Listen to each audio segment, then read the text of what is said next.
अभी हमने यहाँ से अलग से बस ले लिया है और यहाँ पे देख सकते हो ऊपर जाने का मतलब कुछ ऐसा है। और ऊपर जाने के बाद दिखाते हैं और ट्रैवल करना होगा यहाँ से थोड़ा सा मतलब सफर जो है बस से ट्रैवल करना होगा। और ऐसा है बस स्टेशन वहाँ पे और इस तरफ उस तरफ है और चलते हैं अभी। ठीक है अभी मतलब ऐसा कुछ है तो ठीक है अभी चलते हैं। Turn left.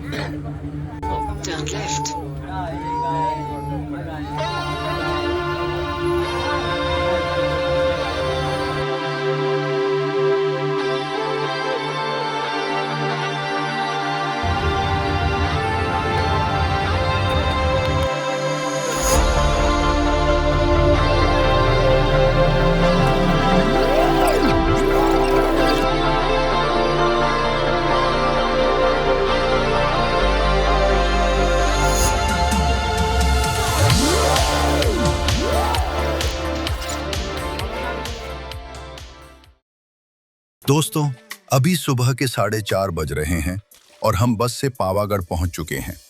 चारों तरफ गहरा अंधेरा है, लेकिन श्रद्धालुओं का उत्साह देखते ही बनता है। हमने मुख्य गेट से अपनी चढ़ाई शुरू कर दी है। यहां से ऊपर तक कुल 1800 सीढ़ियां हैं। सुबह की इस ठंडी हवा और शांति के बीच चढ़ना एक अलग ही सुकून दे रहा है।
रात के इस गहरे अंधेरे में सब कुछ ओझल है, यहाँ तक कि मैं खुद भी ठीक से दिखाई नहीं दे रहा हूँ।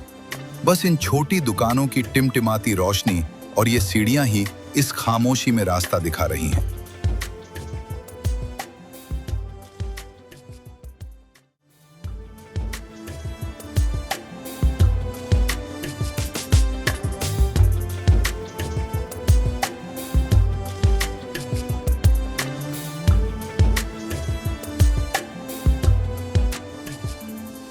दोस्तों, आधे रास्ते पर पहुंचते ही नजारा पूरी तरह बदल गया है।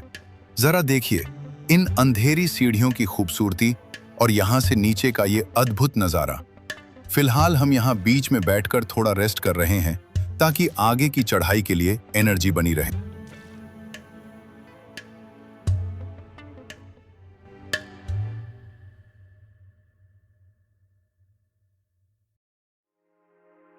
थोड़ी देर रुकने के बाद अब हम फिर से ऊपर की तरफ बढ़ रहे हैं। यहाँ से रास्ता थोड़ा और मुश्किल और ऊंचा होता जा रहा है, पर जो सुकून यहाँ की हवा में है वो थकान महसूस ही नहीं होने दे रहा।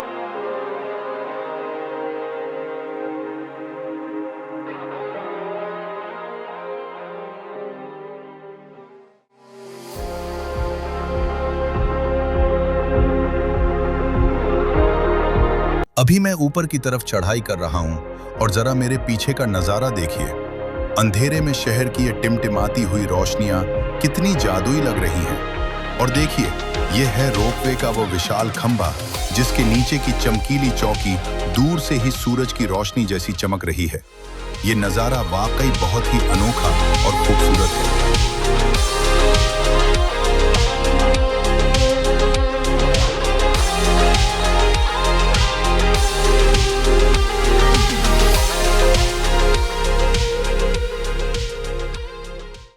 अभी मैं ऊपर की तरफ चढ़ाई कर रहा हूँ और जरा मेरे पीछे का नजारा देखिए। अंधेरे में शहर की ये टिमटिमाती हुई रोशनियां कितनी जादुई लग रही हैं। और देखिए, ये है रोपवे का वो विशाल खंभा जिसके नीचे की चमकीली चौकी दूर से ही सूरज की रोशनी जैसी चमक रही है।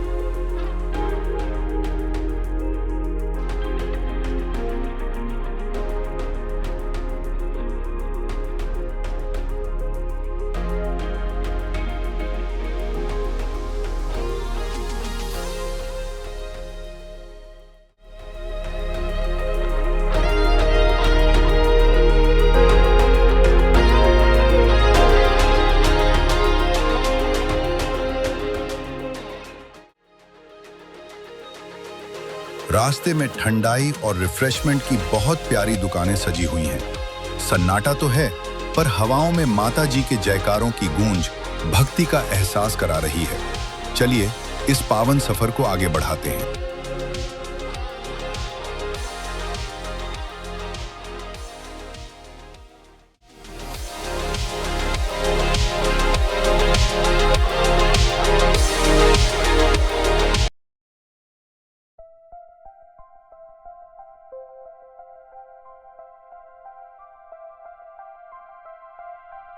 अभी घड़ी में 5:51 हो रहे हैं और हम थोड़ा आराम करने के लिए बीच रास्ते में रुके हैं। जरा मेरे पीछे का नजारा देखिए। सुबह की हल्की सफेदी अब अंधेरे को चीर रही है और ऊपर की तरफ देखिए, हे का वो हिस्सा और ये सीढ़ियां अब धीरे धीरे साफ दिखने लगी हैं। इस ठंडी हवा और सुकून के बीच थकान जैसे गायब ही हो गई है। यहाँ मेरे पीछे देखिए, श्रद्धालुओं का उत्साह कम नहीं हुआ है।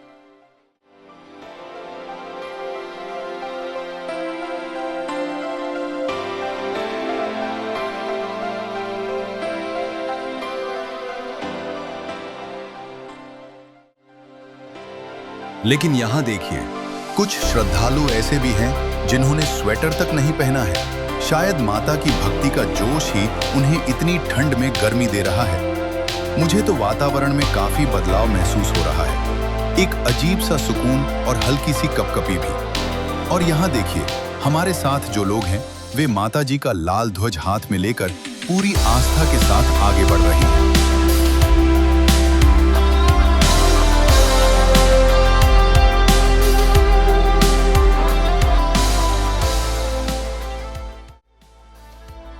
जैसे जैसे हम आगे बढ़ रहे हैं, रास्ते में ये पत्थरों का एक विशाल गेट आया है। अंधेरा इतना घना है कि गेट की नक्काशी तो साफ नहीं दिख रही, लेकिन इसका एहसास बहुत ही भव्य है। और जरा इस गेट के ऊपर देखिए, दूर मंदिर का शिखर भी नजर आने लगा है।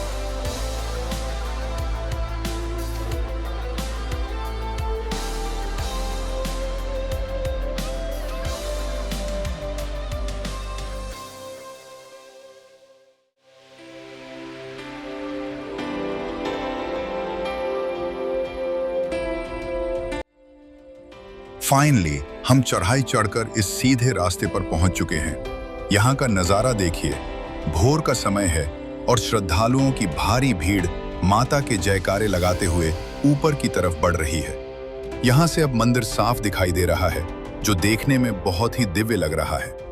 अच्छी बात यह है कि आधे रास्ते की सीढ़ियां अब खत्म हो गई हैं और ये सीधा रास्ता हमें थोड़ा आराम दे रहा है। यहाँ आसपास काफी दुकानें भी हैं जहां रौनक बढ़ गई है।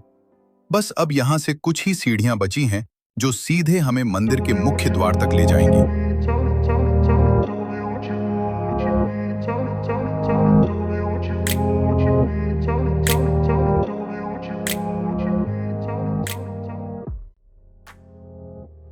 बाजार की इन तंग गलियों और ऊपर लगे इस विशाल शेड के नीचे आज एक अलग ही सुकून है।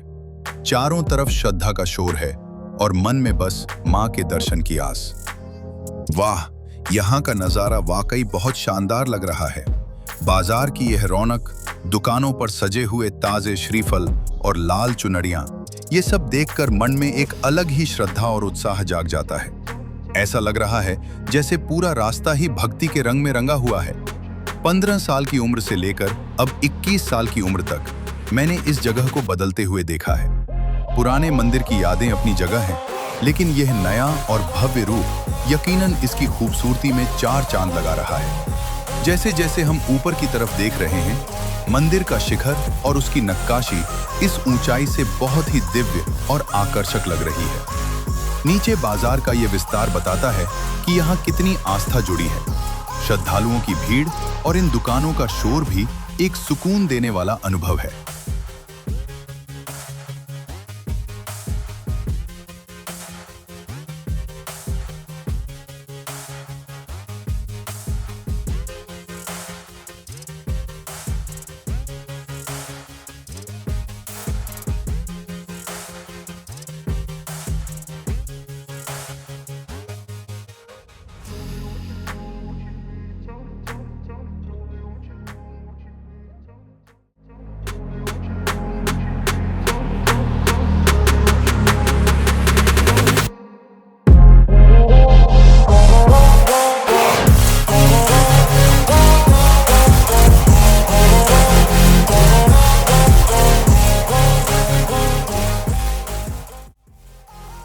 चलिए कदम बढ़ाते हैं मां के उस नए और भव्य दरबार की ओर। और ऊपर देखिए, मंदिर और मां लिखा हुआ एक बड़ा शब्द दिखता है।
बाजार की इन तंग गलियों और ऊपर लगे इस विशाल शेड के नीचे आज एक अलग ही सुकून है।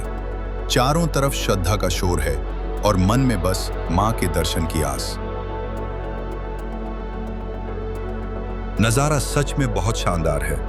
रोपवे के पास का यह हिस्सा हमेशा सबसे ज्यादा चहल पहल वाला होता है। यहां से जब हम बाजार के फैलाव को देखते हैं तो एहसास होता है कि ये जगह कितनी जीवंत है। रास्ते की बनावट भी काफी दिलचस्प लग रही है। सीढ़ियों के दोनों तरफ सजी ये दुकानें और वहां बिकने वाली पूजा की सामग्री इस यात्रा को और भी रंगीन बना देती हैं।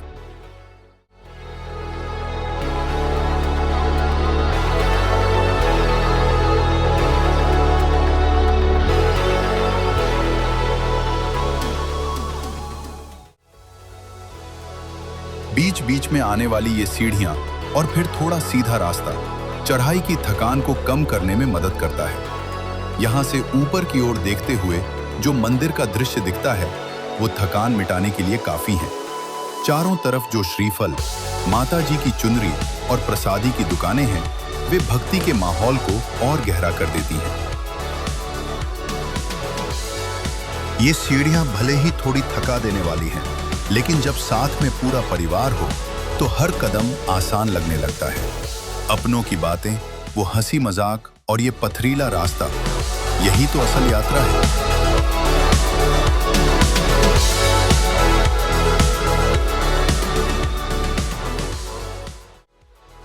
अभी सुबह के 6:06 हो रहे हैं और देखिए, जैसे ही हमने ये सीढ़ियां चढ़ी, हमारे ठीक सामने ये विशाल दूधिया तालाब आ गया है। हालांकि अभी अंधेरा है, इसलिए पानी तो साफ नहीं दिख रहा, लेकिन इसकी भव्यता महसूस हो रही है। आप चारों तरफ देखिए, यहाँ छोटी बड़ी कई दुकानें हैं और भक्तों की काफी चहल पहल है। श्रद्धालुओं को देखिए, कुछ भक्त बड़े जोश के साथ ऊपर जा रहे हैं, तो कुछ चढ़ाई की वजह से थक कर यहाँ आराम से बैठे हुए हैं। और सबसे खास बात, इस दूधिया तालाब के ठीक सामने देखिए, वहाँ ऊपर माता जी का भव्य मंदिर दिखाई दे रहा है।